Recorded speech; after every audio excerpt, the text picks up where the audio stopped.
Kā izskatās Aftermarket DPFs? Un ar šādam lielam plaisam. Un vēl kaut kāds ielikts katalizators metālā, kuram vienam šeit vispār nevajadzētu būt. Katalizators tur ir. Aiztais Golfras. Aftermarketu tam DPF-am ir viens mīnus, tas, ka viņš sanāk, tagad viņš ir zemākais punkts mašīnai. Jo oriģinālais iet līdz ar šo te balku. Nu jā. Pastāv iespēja, ka tu viņu vari arī aizcirt. Oriģinālais ir plakainais tāds. Jā. Un šeit ievietināts kaut kāds ovāls. Un viņš, jā, patiešām, ja skaties par mašinas, un viņš nevajadzētu vispār iziet viņam tehniski apskatē ar šitādu, jo viņš ir zemākais punkts. Un viņš nevar būt zemāk par mašinas tiltu vai šitiem visiem stiprinājumiem. Tā kā redzi, viņš var braukt, uzkert uz kāda guloša policista un izbeigties viss tas izpūties. Visticamāk tā un bija, ka viņš bija aizsists un viss aplaisājies tagad.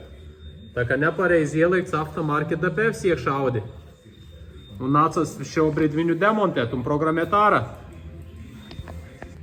Un vēl gribu jau piebilst to, ka šitādu mazgat, ko tu vari izmazgat, ja viņš pilnībā ir saplaisājies un būs vienkārši izmesta nauda ārā. Tad tu viņu vari noņemt nost, vest, mazgat, likt atpakaļ un pēc 10-15 kilometriem atpakaļ tā pati problēma viņš aizaug, aizserēs. Nenoņemot viņu ārā, tu neredzi, vai viņš ir saplaisājies vai ne. Tie, kas mazga, viņu neredz. Tu vari iespraust zondi caur šito pusi, redzēsi katalizatori.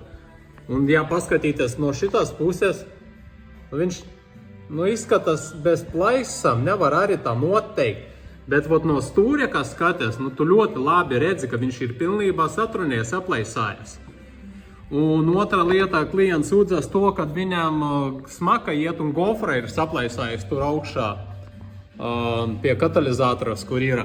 Tad visticamāk, kad viņš kad brauc aizskar šito un viņam rauj nost visu izputēju lejā un līdz ar to tā gofra viņam plaisājas. Tā kā tad, kad būs mainīts gofra, tur, nezinu, šito bunduli kaut kā vajadzētu pārtaisīt vai dabot vispār oriģinālu bunduli un ielikt iekšā vismaz tukšo un tādā veidā tur mēģināt to visu sakārtot sistēmu pareizi. Mana skatījumā tā jābūt. Mēs, protams, visu to klientam parādīsim un paskaidrosim. Jauku dienu visiem!